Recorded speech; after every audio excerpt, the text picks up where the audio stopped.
it's me, Brianna, and you are listening to Are We Caught Up Yet? Marvel Edition. You can find us on youtube.com/SaveTheGameMedia and podcast services.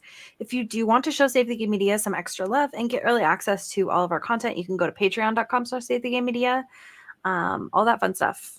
Today, I'm joined by my co-host and friend, Sam. How are you today, Sam? I'm good. I'm busy. I'm stressing very hard for no particular reason. But yeah, Is it because Tom Nook came? Yes. The shotgun barrel was inching ever closer to my head. So Tom Nook can be very scary with those loans. Yeah. He's got some lackeys over there with spiked baseball bats as well. So a bit disconcerting. Mm-hmm. But no, I'm outside of that, okay. What about you? I'm doing pretty good. Nothing too crazy to report here. Mm-hmm. I don't really have much. What have you been watching, if anything? Actually, it's been a while since we recorded, so it could be something.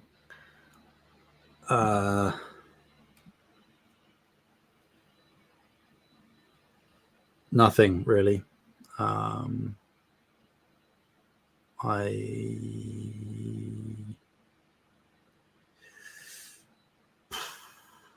I've been trying to continue on with the Eric thing that I mentioned last time. I think haven't gotten much further in it, but a few more episodes. Anything else? No, there's stuff that's now logged up because I've been too busy to really justify taking an hour or two out of any of my days, the time that I actually have available to do stuff. I kind of need right now to dedicate that to work. So I haven't really been able to justify, but I've got like The Boys just restarted with the latest season. I haven't started watching The Acolyte, the new Star Wars show. There's The Bear is coming this month, I think, end of this month. Yeah. So there's a whole bunch of stuff that I'm going to need to be watching, but I don't know when I'm going to get to it, but I will. Fair enough. I started a new TV show for once, which was shocking for me. But I've been wanting to watch it just because I knew I would really like it, and I just kept putting it off, I guess. But I started watching What We Do in the Shadows. Okay. It's a really good show, you guys. I don't know if you've seen it or not, but it's really funny. I will say I literally started laughing out loud to the while I was at work, to the point that my boss stopped working, was like, "What are you doing, Brianna?" Because I couldn't stop laughing. It was when there's the part where they're fighting werewolves and they're allowed to each bring one weapon to the fight. The vampires bring a dog toy and throw it off the building, and he jumps off the building. Yeah.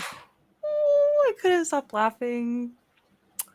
It was just very unexpected. I also really I can't even remember any of their names, but I really like the energy vampire. It's just also silly, but yeah, it's really good. Good writing. So that's what I've been watching, TV show wise. And then I also have another update to report. I finally watched Dune 2. Finally saw the big Duna Sea.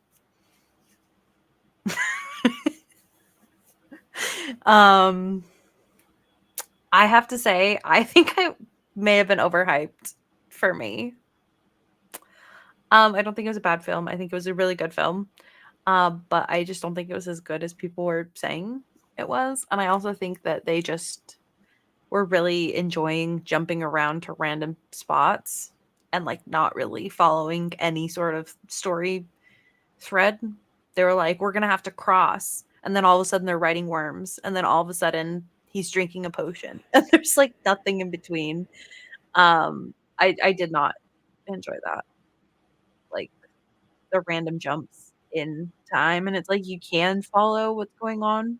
So it's maybe not literally necessary. And I understand it was already such a long film that like they just had to cut something, but they really need like a hella extended version of this, like an extra hour to just fill those extra gaps because I was like, what are you doing? What's happening? Like, so, Fair enough. but Fair enough. but I got to hear the lady sing in the film finally, rather than just listening to it on TikTok. Mm, I don't know yes. if you've seen her, like who the voice is behind that. She's very like she's kind of like a tiny woman. Doesn't I don't know that I have. No. yeah. She there's like this interview that was going around for a while that's like her and the composer that were chatting up. And they're like, oh, he's like she was doing this experimental stuff with her voice and I just I couldn't resist. And it's like, yeah, it's kind of an awkward interview, but like seeing her was like kind of shocking. Mm, These voices come out of this lady. So, but music is really good. And it like again, it was a good film. But, you know, okay. I think I was expecting more Tennessee. But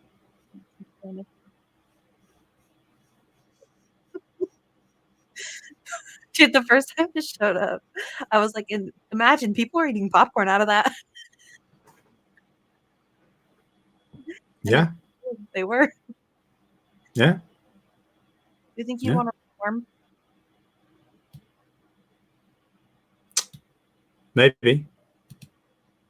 Maybe. If I'm so inclined.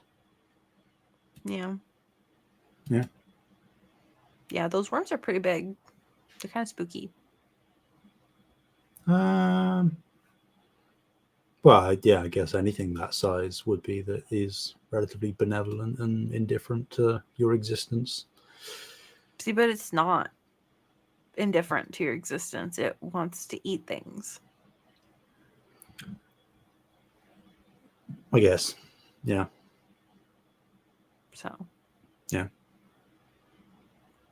Yeah. do you Okay. think that that's what people mean when they say, "Will you still love me if I was a worm?"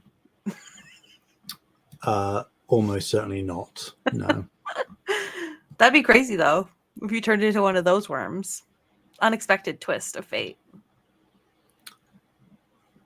I mean, you're scoring pretty well if that's the worm that you end up turning into. You know, better than Yeah. just a tiny little one. At least you can do some probably pretty cool stuff if you're one of Yeah. those big worms. Yeah. Could like Yeah. go eat a camel or something. I don't know. I'm not sure that would be like the top of my list, but I couldn't think of that's certainly anything one else of to them. do. Yeah. What else are you When supposed to I'm do? bored, I also immediately turn my head to thinking of eating a camel. That's the very first thing that my brain jumps to. What would you do? What would be your first thing? I don't know, like go scare some dictatorship in the world, like go rock up to their palace or their whatever government building and just But sort they're not like building government buildings on sand. of, but you don't have to be relegated to the sand. I mean, it seems like they are. Well, I'm speaking hypothetically if I was one of those worms.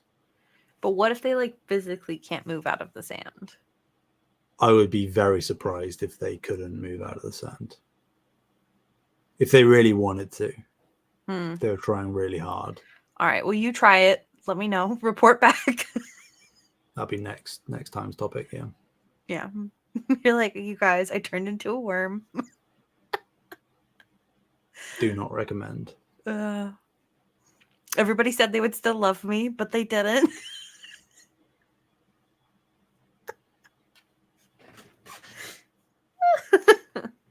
um we also have the immortal snail one, of course. as well. So Yes. you gotta keep an eye out for that too. Did you see Mhm. somebody was like tracking a snail and it like went across a whole country or something like that? I can't remember how far it went. It was really far, and I was like, "Yep, that's the immortal snail." Everybody knows who that is. Mm. Anyways, silly. All right, guys. Well, today, now that I've got my zoomies out for at least a minute, um, today we're going to talk about the Amazing Spider-Man duology. I don't know if that's what it's called, but duology is the technical term. Indeed. All right. Well, we're going to go ahead and start with general thoughts. My general thoughts are always first. How do I feel?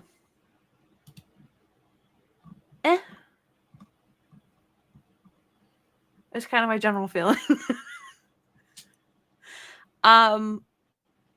Good, not great.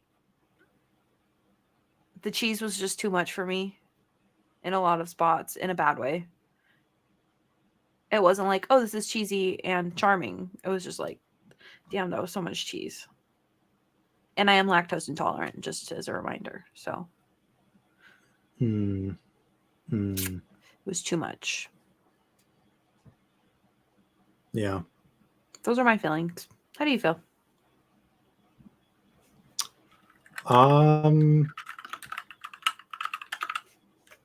So the general sentiment when these films were coming out was that they weren't very good. And I think that retrospectively, people have warmed to them a little bit more. I still would say that on the whole, most people would take either the MCU Spider-Man or Tobey Maguire over this any day of the week. But I would say certainly the first film for me has enough redeeming features where I actually like it quite a bit. I would say it's not really doing anything necessarily remarkable, but it's a very competent Spider-Man film,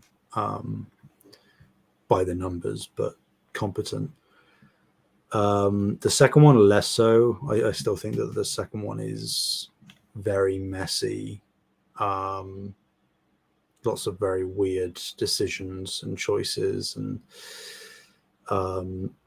the Amazing Spider-Man 2 kind of falls into the same trap that Spider-Man 3 did for Tobey Maguire, which we talked about, which was like they're bringing in multiple villains in the same film, and they're just intersecting a ton of different storylines and side plots, and it's like you're trying to do too much, and most stuff in the film feels undercut because of that.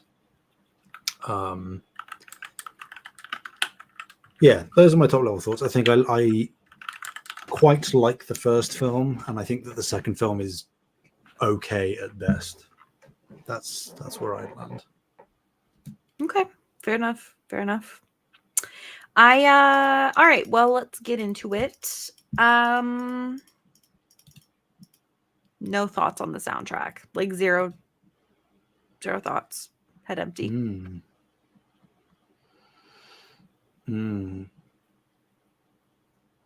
Interesting. Any thoughts? I do think, again, this has helped with time and distance. I do think that the Amazing Spider-Man 2 theme is probably one of the best Spider-Man themes we've got live action wise. I'm glad you say so, because you know my feelings. I mean, I didn't even really think of that specifically. But Spider-Man media in general, I think this is it is one of the better ones. Outside of that, though, outside of like the main theme, I like the main theme on the first film as well, but the second one is a bit more triumphant, I think, which is a nice feeling to have for Yeah. Spider-Man. I mean, honestly, I think that there were like a couple moments in there where I was like, okay, they're trying to do something here. And then they like stop doing that something. Like specifically like when he first meets what is the electric guy's name? Electro. Thank you. Very creative. When they first meet Electro, like the very first time that he is Electro, like there's some tech kind of music going on, and I think that they were trying to do something there, but it just didn't really have any sort of like satisfying like conclusion, and it like dropped out really quickly. So I just think that maybe if I were to listen to the actual soundtrack, like the tracks that were around that fight might be something I would add, but I just don't have any interest in maybe going back and listening to that soundtrack. Um, but yeah. I mean, it Yeah, was no, our dubstep era as humanity, so makes sense. I think the electronic, even slightly synthy vibes at times that came with Electro were pretty good. Again, underutilized, sure, and they had sneaky riffs within that electronic stuff of like Itsy Bitsy Spider and things like that, and that's clever. I like that. But that was one of the better things about Electro, which is not only an indictment on the character, but also equally gutting on the fact that they underutilize it. So yeah, outside of the main themes and some interesting stuff with the villain themes, I guess, there's not really anything to write home about. I will also say that some of the licensed music choices in these films just is like Weird. cringe. Yeah. Interesting. Like, Yep. for God's sake, please don't. Please stop it. I hate it. That's how I felt about a lot of this. Yeah. So I guess the soundtrack matches it then. It's mainly just like the montage he does where he's Yeah. like putting all of his stuff together and it's playing that like upbeat for you. Stop. Not only does this not really fit what I'm I seeing just on got the screen. worst ick. Exactly, right? I can't. It's so bad. It's awful. I don't think that this movie passes. I don't think either film passes the Bechdel test, to be completely frank. I can't think of more than 2 named female characters. And I don't think they talk about anything other than Spider-Man. So, Yeah. well, oh well. Okay, let's talk about this in a little bit more depth here. So I think that honestly, I do think it's kind of interesting that they ended up using Gwen Stacy instead of Mary Jane. Personally, I love Gwen Stacy, but I also think that she was not utilized correctly here. I'm still confused. I'm like, I guess she died? Question mark. Yeah. Oh yeah. I felt no emotions when that happened. I just said, "Oh, that made no sense." Okay. I mean, I would disagree. I would say that it was handled. Sam's I like, think that I disagree. You did feel emotions. the death. It's well, no, in the scene doesn't elicit something, but I think that there are prerequisites in place that might have been needed.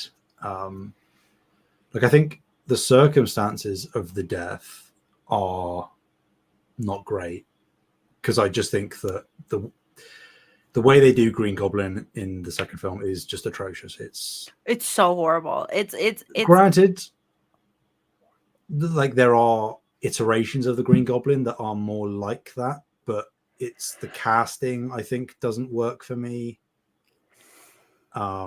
like the makeup, the teeth, like they made him more goblin-y, and I just don't think that in live action that works as well. Like I prefer either of the other two Green Goblins that we saw in the Raimi films, whether it's the full green suit for Willem Dafoe The or the Poppy. more tech suit for James Franco. I think I prefer obviously a new spin on either of those two things rather than a more like It was biological disgusting. transformation. It was very weird. But I think that like the death itself, in terms of how it was handled, so not the circumstances surrounding it, but like Gwen Stacy's death is a very, very, very, very, very, very famous comic thing. Like it's what Gwen Stacy is It's what she or was dies. known for. Yeah, the Green Goblin kills her typically from like dropping her, and she breaks her neck. Oh, is that what Um, happened? I was very unclear. I was about to ask you. yeah. So as she's falling, obviously Spider-Man shoots the web out to save her, and it gets her, like it grabs her, but it grabs her too late, so that as she essentially reaches the floor, her head whips back from the web and it smacks into the ground, and breaks her neck. So yeah, and to be fair, I get that that might not have translated super well if you don't understand that that's what happened, because you could easily see that she made full contact with the ground and sort of just bounced up a bit, in how quickly it happened. But no, he did catch her. He just did it too late, and that sort of leads into the how it was handled in terms of, much like the comics, it's then a guilt thing that weighs on Peter, like, because realistically it was his fault. Obviously his fault that she was in the situation to an extent. Obviously she was very pragmatic and go get him, do it herself kind of thing in these films, as she Yeah. is in the comics. But realistically it's Peter's fault, not only that she was there, but also that he did something that technically he was the one that killed her, right?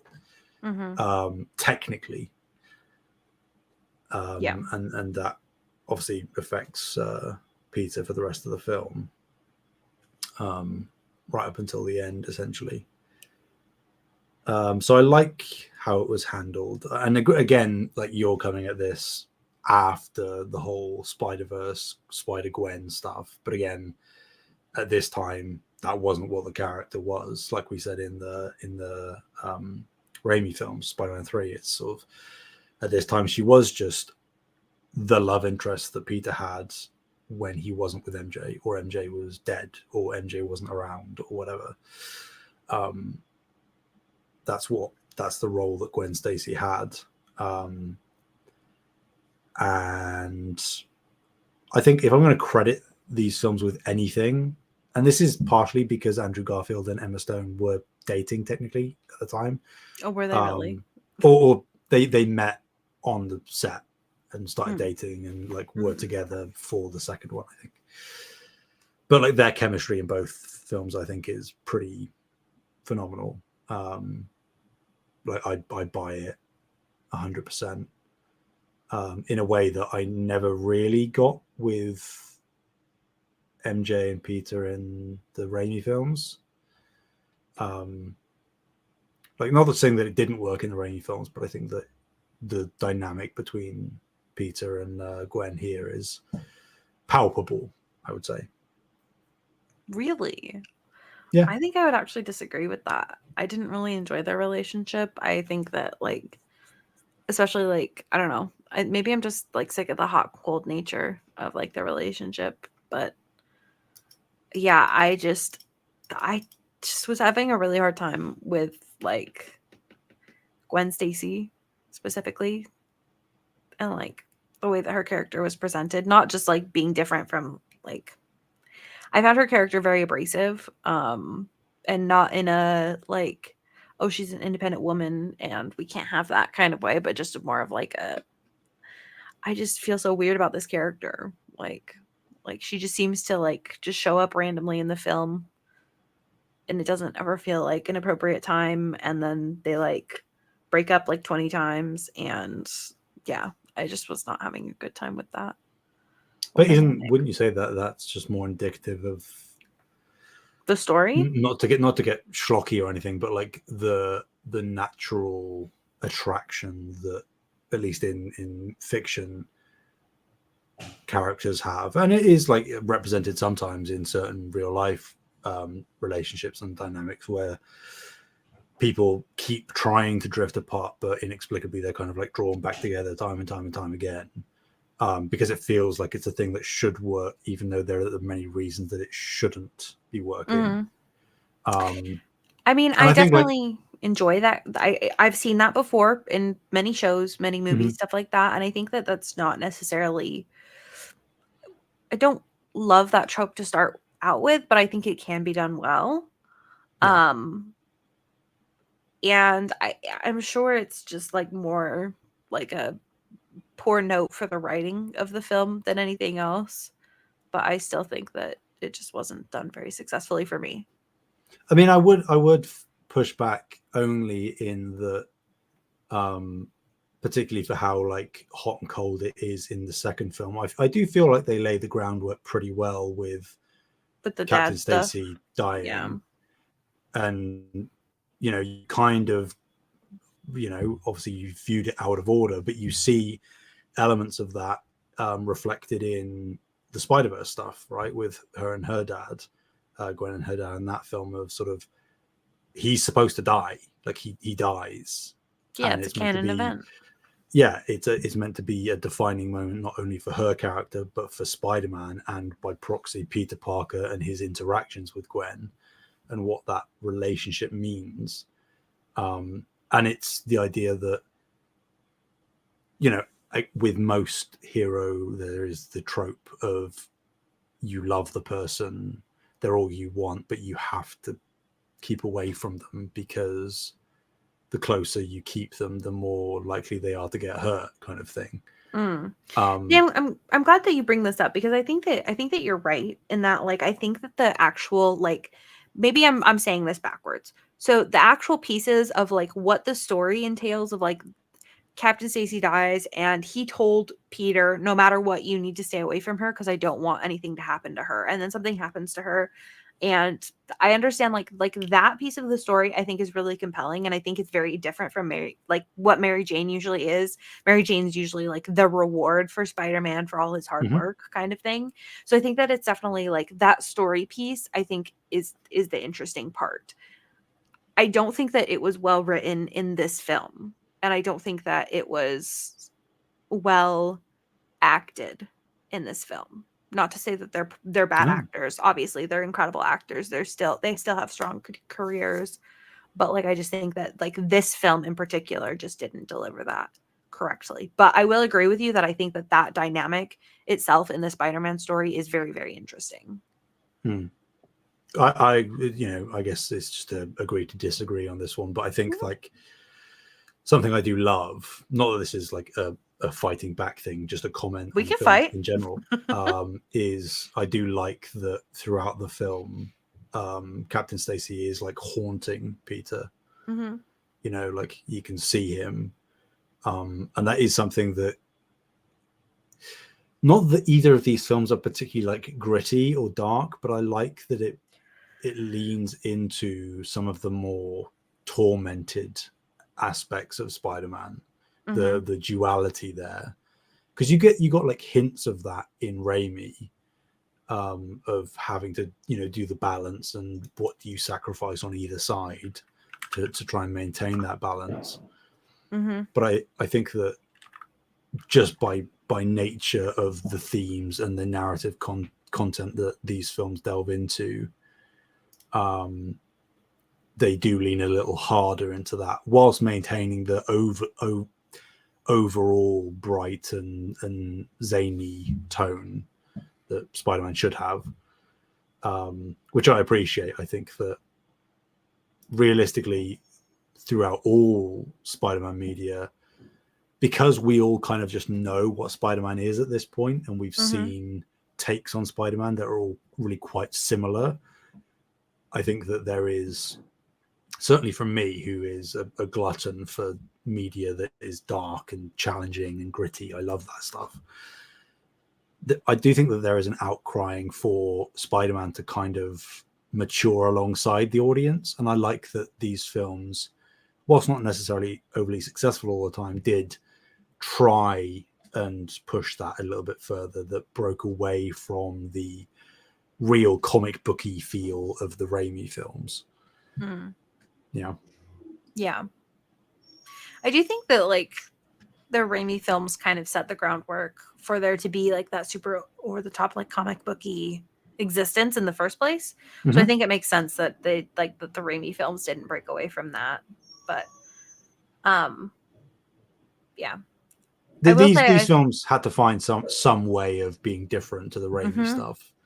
So it makes sense they pick Gwen Stacy as the primary love interest and do the slightly grittier tales. I think that will make sense. Sorry, I interrupted you. No, you're fine. You're fine. We interrupt each other all the time. Not a big deal.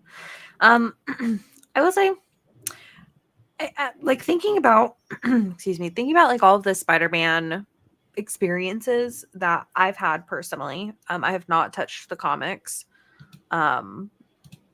So for me, that would be the Raimi trilogy. Now this, the newer Marvel films, the Spider-Verse films, and then the video game.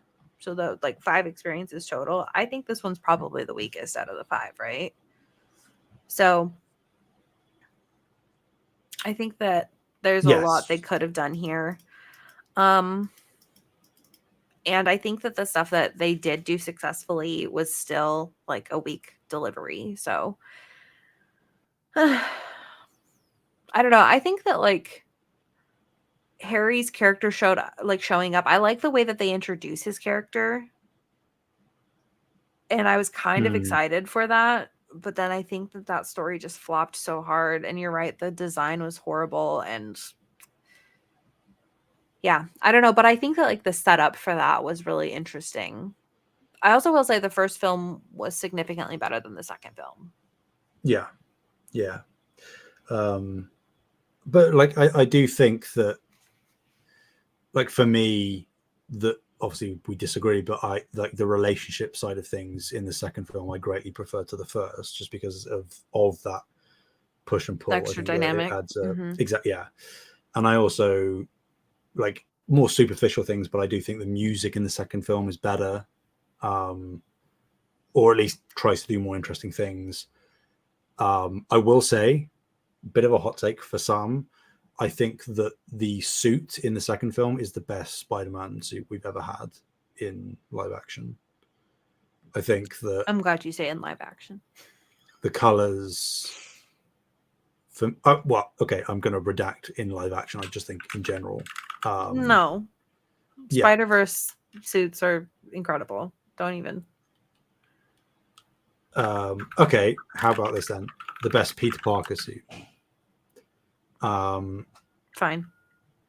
I think the colors are just right. I think that the spider on the back is perfect. I love the bigger eyes, like the big white eyes. I think that especially compared to sort of the weird yellow eyes that he had in the first film, I think it's such a big upgrade in terms of suit that, you know, that it, like, for example, the Amazing Spider-Man 2 suit is the suit that I think I probably wore the most often when playing Spider-Man 2.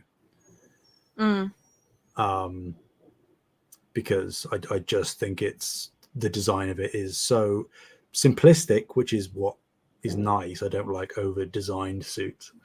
I'm so glad you said in the game, because I thought you were just saying like you just wearing it, and I was like, oh, okay, so we just are wearing Spider-Man suits around. I mean, if I had to wear a Spider-Man suit, it would be the Amazing Spider-Man 2 suit. Why wouldn't you wear Miguel's? I'm not Miguel's dummy thick best. like that. That's fair. That's, yeah. You know what? You're so real for that. Yeah. Yeah, and like there's a lot of interesting stuff that I think, again, they were trying to cram so much stuff into the second film, even stuff that didn't make it into the final cut. Like there was an actress, a pretty well-known actress, cast as Mary Jane, who was gonna appear and then be, set up for like a third film to become the love interest. Shailene Woodley, if you know her. Yes, I do. Yeah, she was Mary Jane, I but know all her of her scenes were personally. cut. And you have tons of other character cameos. Like you've technically got Black Cat in this film. Obviously, she isn't Black Cat, but like the character is there. So they were laying the groundwork for some really interesting things because again, we haven't had a Black Cat in live action, and that is another very interesting, relationship character dynamic with Spider-Man that we haven't seen before. So, look, I want to chastise it because the second film in particular just doesn't execute most of the things that it tries to do very well at all. But I also do kind of at the same time want to give it credit for not just retreading the exact same steps as the other films that we've seen. Because I'd rather them take a swing and miss than just give me another cookie cutter Spider-Man film. Well, here's my thing. I definitely agree with you. Like I think that you are right. We don't want the same thing over and over again. Although I would love to have Spider-Verse forever, but that's neither here nor there. um but like I think that it wasn't the ideas of the film that killed it. I think it was the execution of the ideas. Yeah, that's exactly my point. Right? Yeah. So it's like they just dropped the ball completely on that film. Like I can't even pretend to understand like how films are made, really. So I can't even tell you like where really this film went wrong, but I think that like it was like more of like the director side, production side, like the technical side behind everything that really, and writing, obviously. Some of those lines, damn, were so cheesy. Yeah. I mean, neither of these two films really connected on the same level that the Raimi films did, both with fans, but also just like critically and commercially. Like I think the first film debuted as like the 7th highest grossing film of that year, and then I'm not even sure the second one made it into the top 10 when that film came out. And you can kind of see that manifest because it stopped at 2 films.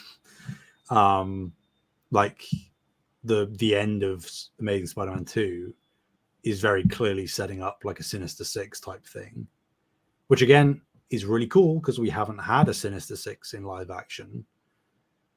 But with the MJ stuff that got cut, you could tell, and it's like it's a known thing that they were setting up more than one sequel to this, and spin-offs like the Sinister Six, and I think Venom technically did originate there, but obviously that became its own thing a number of years later with Tom Hardy. But the second film came out in early 2014,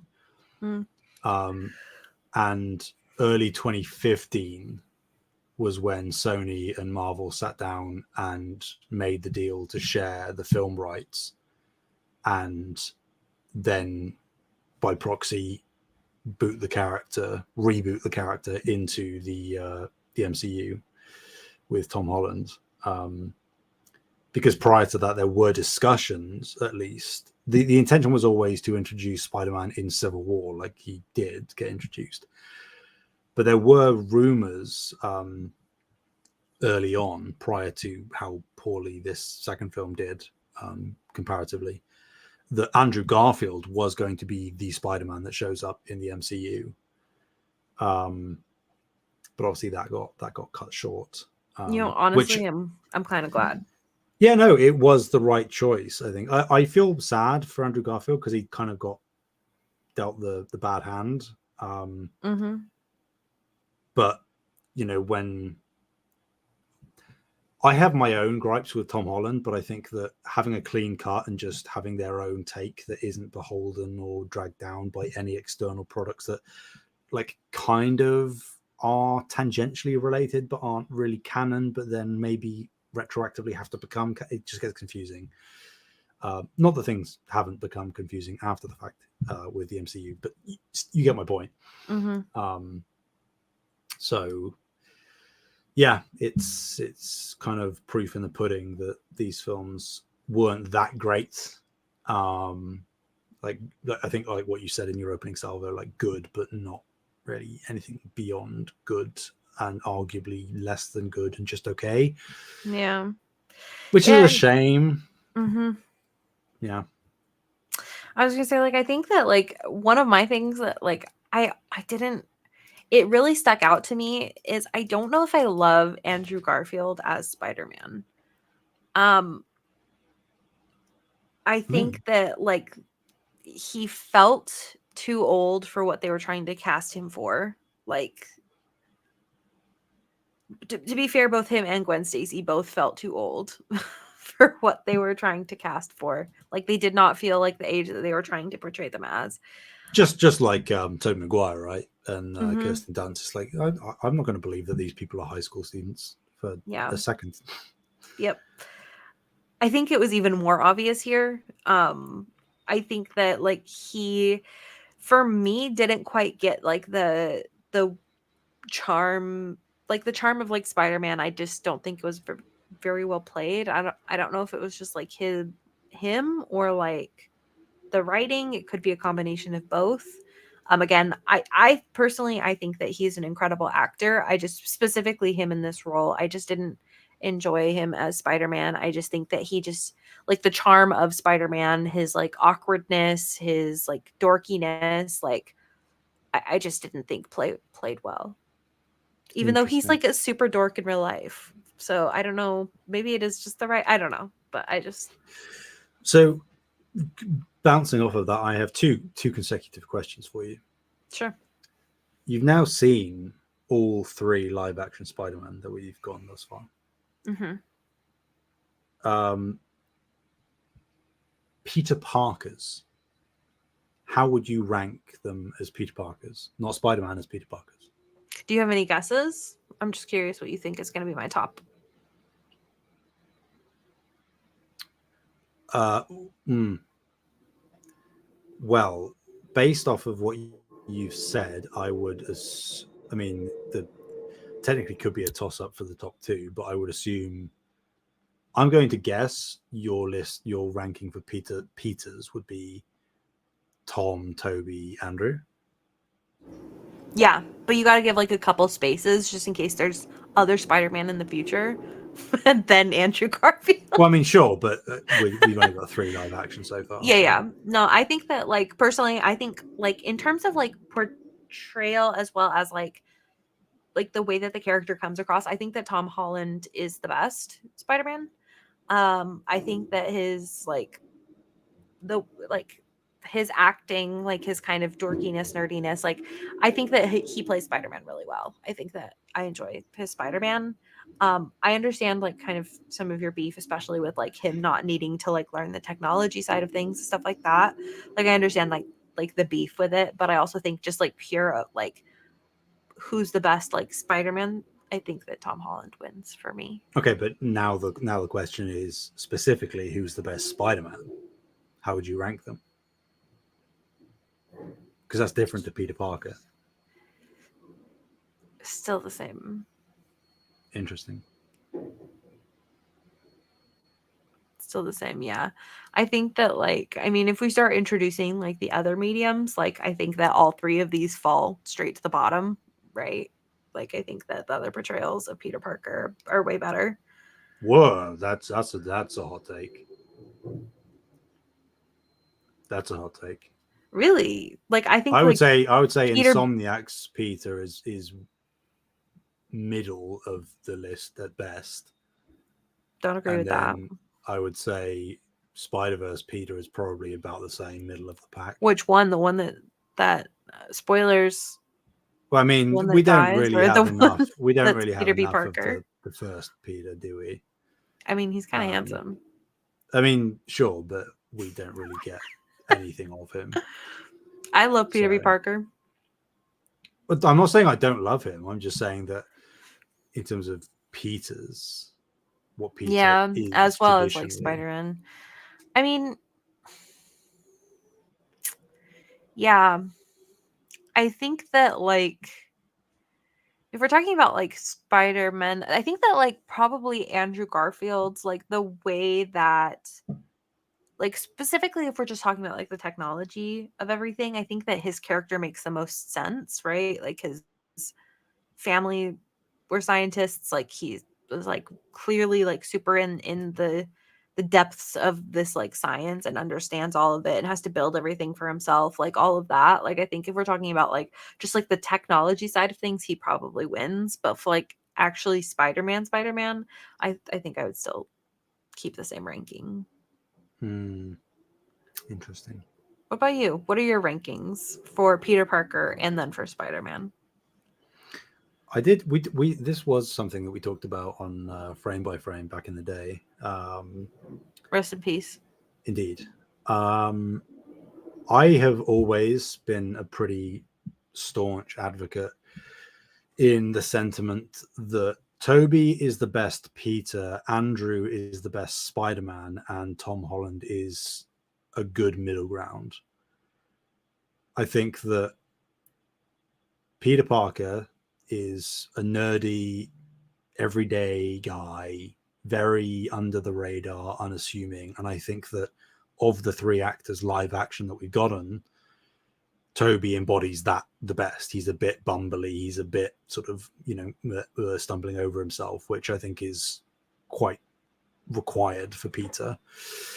Um, Obviously, I think we'll disagree clearly, but I think that Andrew isn't good as Spider-Man, isn't good as Peter Parker because he's too attractive. He's too charming. He's almost as quippy out of the suit as he is in it, which isn't how it should work.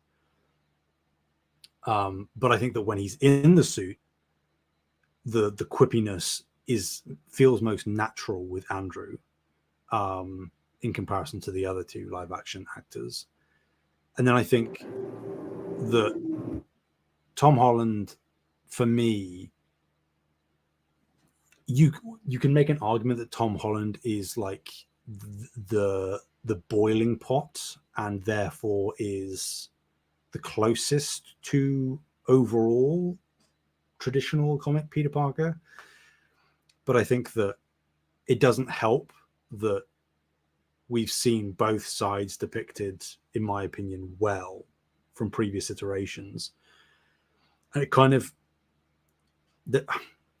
there is, to me, a genericness from Peter Parker Spider-Man with Tom Holland, which is assuredly partly just fueled by the fact that I've grown up with other iterations of Spider-Man. I feel like I've seen a lot of this stuff before. But I do think that he's, I don't know, like I think just the take on the character alongside the technological stuff, which I've talked about before, that I don't like, that he didn't build himself. I feel like there's nothing that's bad about Tom Holland's Spider-Man, but I don't think that he excels in any field in the way that Toby did for me with Peter and Andrew did with Spider-Man. I think that Tom Holland is as quippy out of the suit, as funny and stuff in the suit as he is out of it. And therefore I don't really feel like the duality side of things doesn't. I don't think that any live action actor has nailed that really. I think that some of the stories in the films that they put him in lean themselves more towards the duality side of stuff, but I don't think that in execution there is as clean of a break between Peter Parker and Spider-Man as I'd like. So I think it's kind of like a Goldilocks and the Three Bears thing, right? where one porridge is too hot, one's too cold, and one's kind of like just about right, and you settle for the one that's just about right. Mm. That's where I'm at. Well, I will say of everything that you said, my biggest beef is that like I did not like Andrew Garfield's quips at all. I never thought any of them were funny. Didn't enjoy it. Whereas I think that Tom Holland, like not necessarily like him, but like I think that the writing for the quips is way funnier. Sure, sure. I wouldn't disagree. I think you're actually correct there. I think it's, for me, it's just that, like I say, the quips, though they might be clunkier and not necessarily funny or funny all the time in the Amazing Spider-Man films, I feel like of the three actors, they feel the most natural to come from Andrew in terms of how he plays the character. The writing is a different story in and of itself. But I think that for me, the way that he executes on it feels the closest to how I think in my head Spider-Man would be.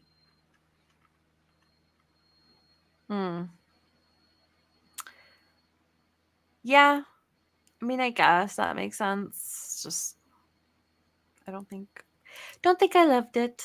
So, That's fine. um, I do have a question before I forget.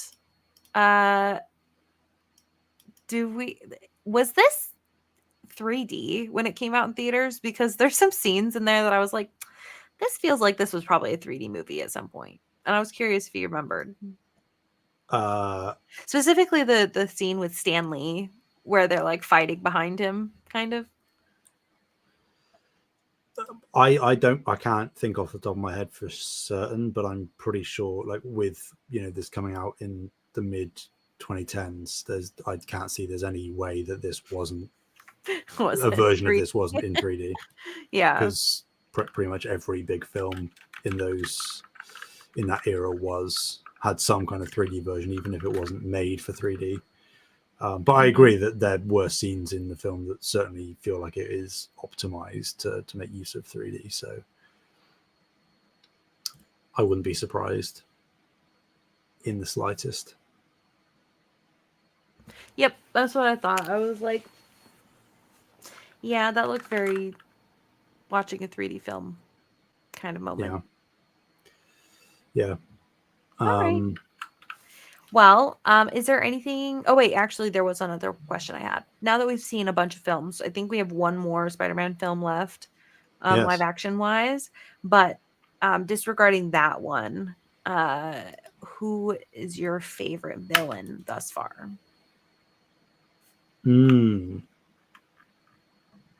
That's a very good question. There's a lot of them.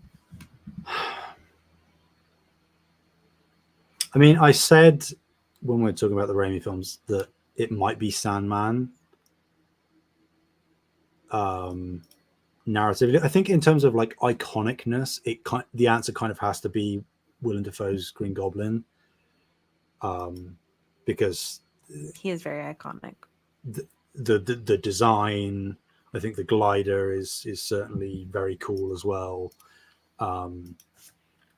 There's nostalgia included in this answer, obviously. I think, but again, like we talked about, narratively, I think Sandman is the most consequential for me. That I feel goes overlooked more often than not.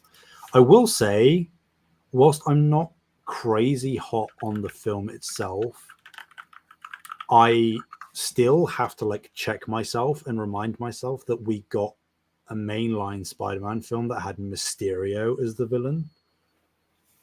And while execution wasn't like all there, and again, I'm not a massive fan of the film itself, I do think that conceptually the things that take on Mysterio was doing were very cool to me. And I do think, I'm pretty sure I said it when we talked about the film Far From Home, but the design of Mysterio is like one of the best suit designs I've seen in any comic book media. I just adore it. Mysterio was one of, if not my favorite Spider-Man villain growing up, because of how quirky he looked and how unique conceptually he was in terms of the threat that he posed. So I do think that there is a soft spot in my heart. Also, I just love Jake Gyllenhaal as an actor, but yeah, if I'm allowed to, I will say No, realistically, I'm just kidding. Green Goblin and then Sandman and then Mysterio would be the trio. Okay. I would say for me, I think that like of the I definitely think that like original Green Goblin is definitely iconic. But I think that like for me the best villains like writing wise, story wise,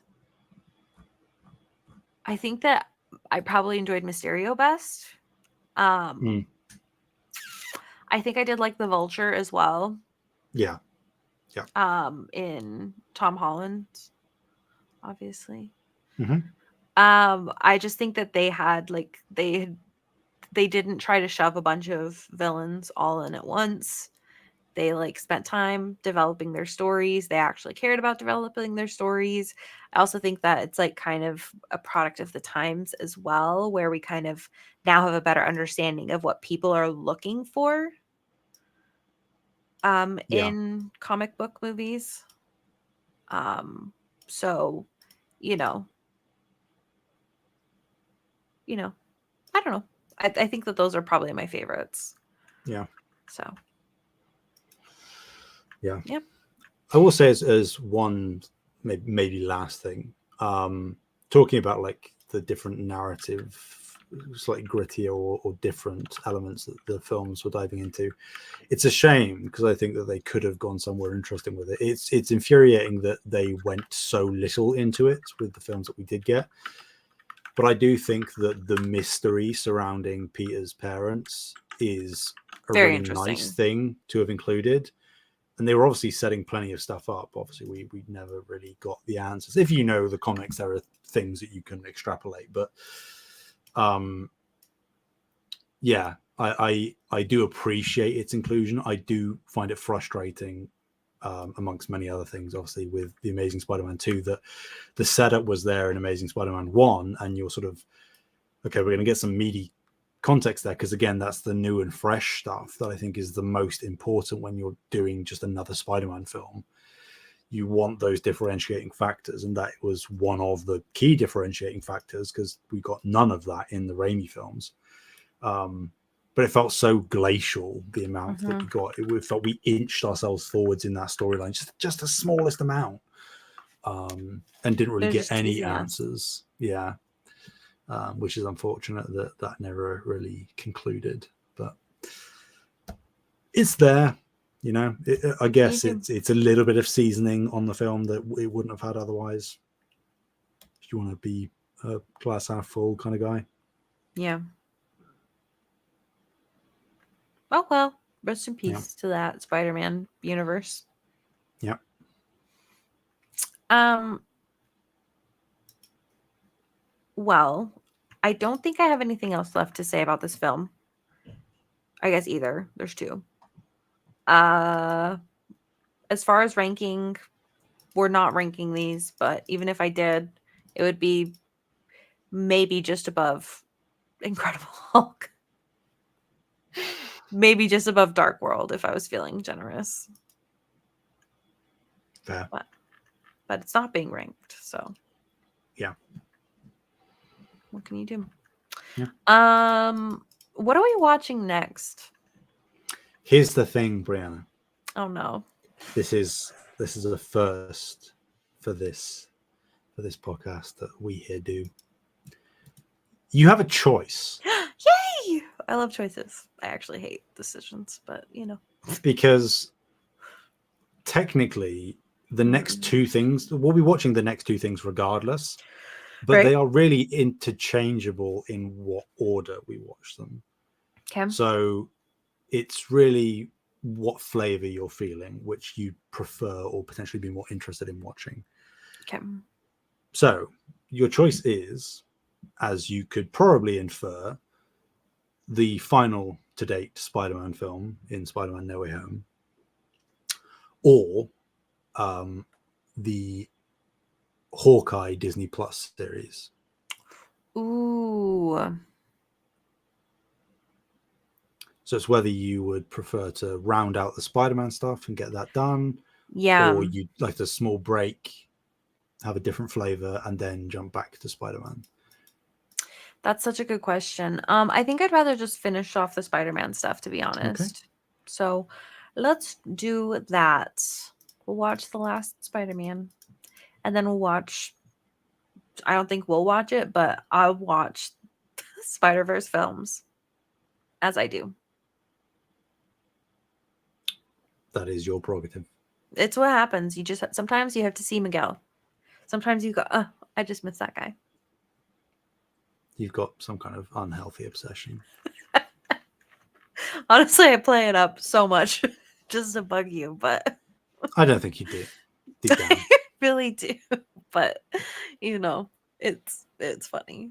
So I'll keep doing it. Yeah.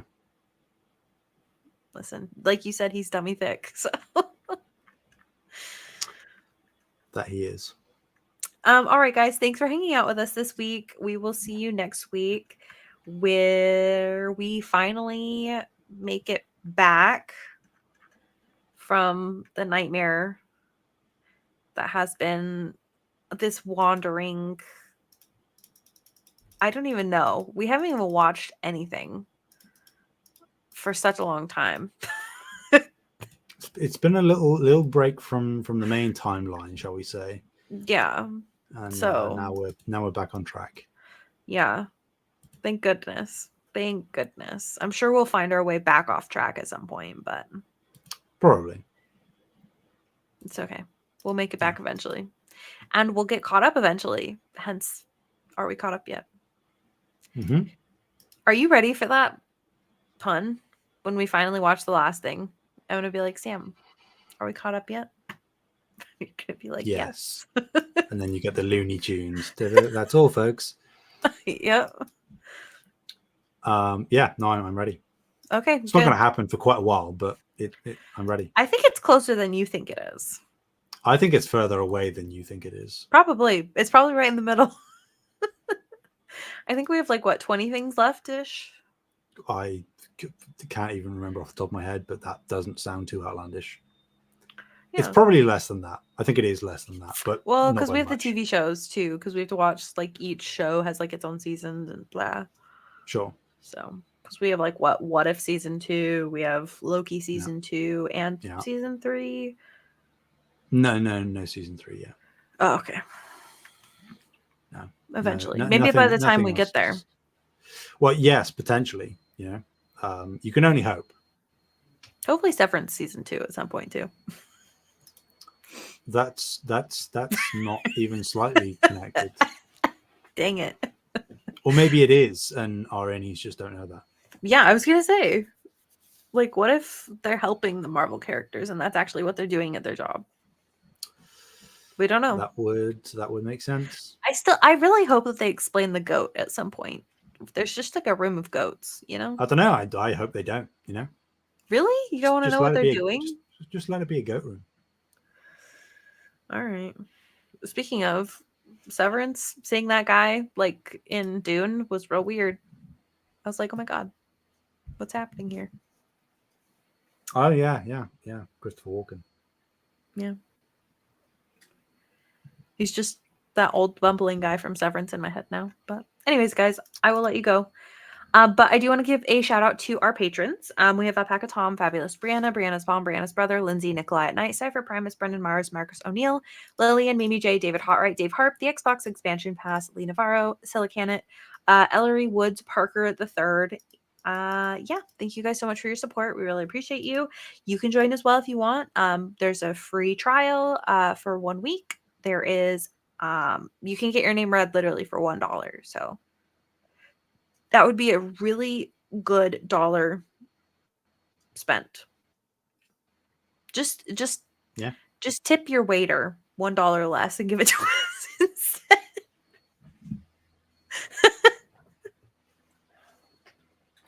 They don't need the money, right? If you aren't in America, you don't even have to tip, so you've got no excuse. Yeah. You've So got what's that your money excuse? on tap. Yeah. Um, Yeah, that's what I thought. Where can people find you, Sam?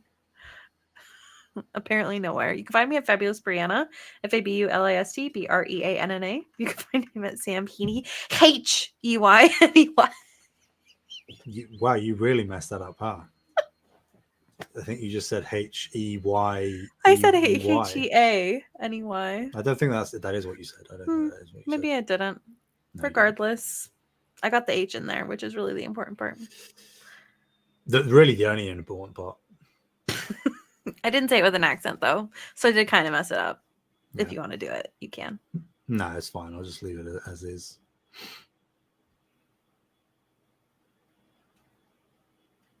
Nothing? Nope. Okay. Well, you guys, hey, listen. I can't do British accents. I haven't really tried, but also don't really want to try. So Yeah, because apparently it's not real. So it's what's the point? not. Sam, thanks for reminding me. You're so real. You're so real for that. It's not real. They close the door or turn off the cameras, and all of a sudden they're like, "Oh, I can't believe I had to pretend."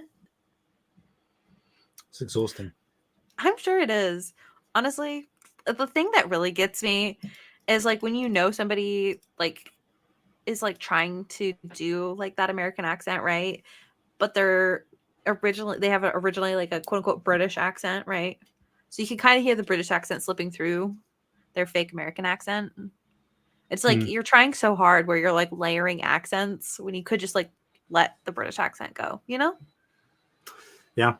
Why do you think I'm tired all the time? I'm exerting so much effort into maintaining this facade.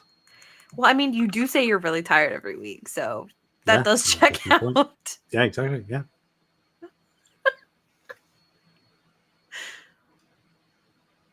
So fake. So fake. Maybe this is why nobody trusts British people. That is also a true fact. Not one single British person has ever been trusted. That's so true. Yeah. I'm glad we had this conversation. It was really important. Can't say I'd agree, but here we are, regardless.